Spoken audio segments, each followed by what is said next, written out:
Spaceman has just released on Netflix and it was so different from what I expected.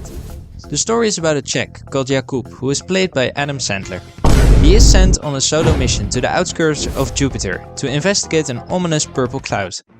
At the time that we join him in this story, he is coping with the depression that he experiences from loneliness and isolation, which is entirely logical after 6 months in isolation up in space.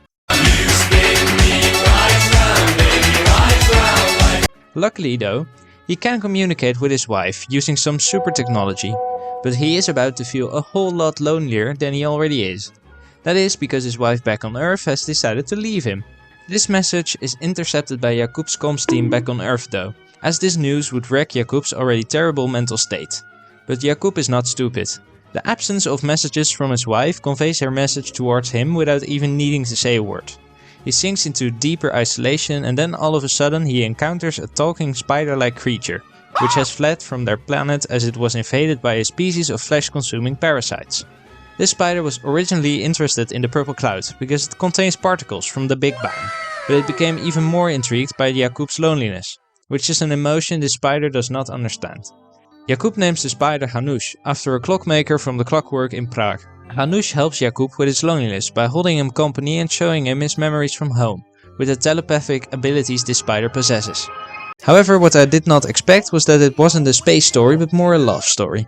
The space aspect was used as a device to convey the loneliness and selfishness of Jakub convincingly. He's an enormous asshole in this movie. He left his wife Lenka while she was pregnant with his child for the second time, after losing their first child in a tragic miscarriage, which Jakub was also absent for, because he was training for this mission. Also, he does not want to talk about himself with his wife because he's very emotionally unavailable.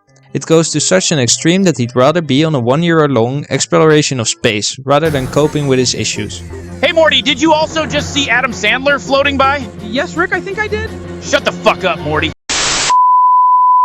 But throughout the movie, Jakub goes on this little redemption arc, where he reflects on his entire life with the help of Hanus. He reflects on his daddy issues, which make him feel like he has to make up for his dad's sins, since his dad was an informant for the Communist Party in Czechoslovakia.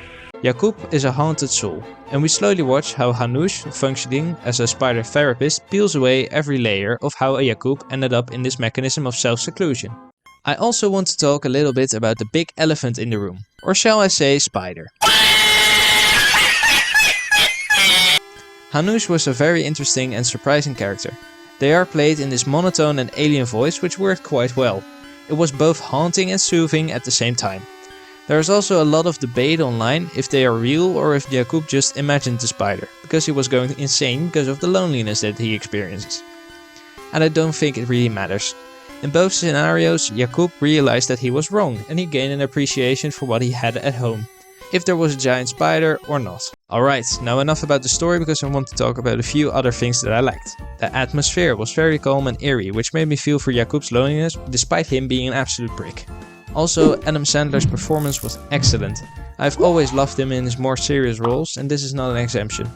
I don't think changing him out for anyone else would have benefited the movie drastically. He did a pretty solid job. However, the film encounters some challenges with its ending. In the end, Hanus is getting consumed by the parasite that infected them before they left the planet. They jumped out of an airlock and Jakub wanted to save them. He jumped out as well and embraced Hanus while they both accidentally entered the purple cloud. They are surrounded by Jakub's whole life and all that was in it. Hanus then dies in Jakub's arms as he is overcome by the parasite. And Jakub is saved by another space agency who was conveniently nearby and he calls Lenka to ask them to retry. While the message of the ending is very clear, it falls a bit flat. I think that a more enticing ending would be Jakub dying in this purple cloud. A rounded character who realized what he did wrong. Surrounded by both his past and the future that he could have had. That would have been the ending that the movie deserved. Thank you for watching this video. If you have enjoyed, please leave a like or perhaps subscribe. And as always, have a very pleasant day.